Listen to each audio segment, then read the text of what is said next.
Chennai star one Tamil. ஓநாயும் ஆடு மேய்க்கும் இடையனும். முன்னொரு காலத்தில் ஒரு ஆடு மேய்க்கும் இடையச் சிறுவன் தனது ஆடுகளை மேய விட்டு விட்டு மரத்தினடியில் அமர்ந்து கொண்டு இருந்தான்.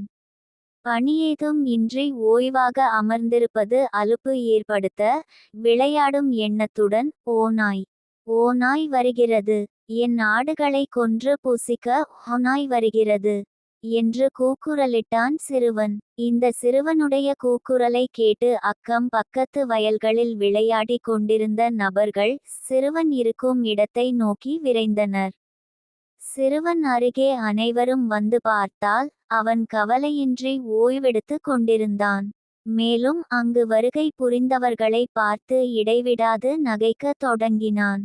வருகை தந்தவர்கள் இவ்வாறு பொய்யுரைக்க வேண்டாம் என்று சிறுவனை கண்டித்துவிட்டு தங்களது பணிகளை பார்க்க சென்றுவிட்டனர்.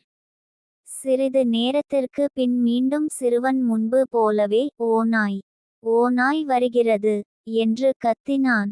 இம்முறையும் சத்தம் கேட்டு ஓடிவந்த மக்கள் அவனது கேலிச்சிரிப்பைக் கண்டு கோபமுற்று, இவ்வாறு பொய் கூறாதே, மீறி கூறினால் உண்மையாக இது போன்ற சம்பவம் நேருகையில் உனக்கு யாரும் உதவ முன்வரமாட்டார்கள் என்று அறிவுறுத்திவிட்டு சென்றனர்.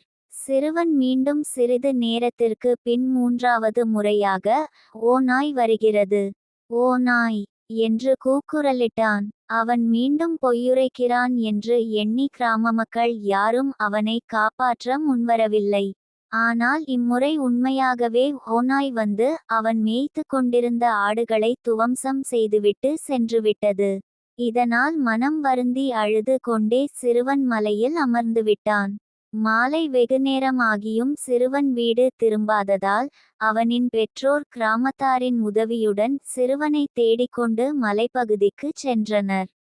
அங்கு அழுது கொண்டிருந்த சிறுவனிடம் விவரம் கேட்டபொழுது அவன், உண்மையாகவே ஓநாய் வந்தது, அப்பொழுது நான் உங்களை அழைத்தேன், யாரும் உதவிக்கு வரவில்லை. ஓநாய் ஆடுகளை விரட்டியதால் ஆடுகள் சிதறி நாலாபக்கமும் சென்று விட்டன.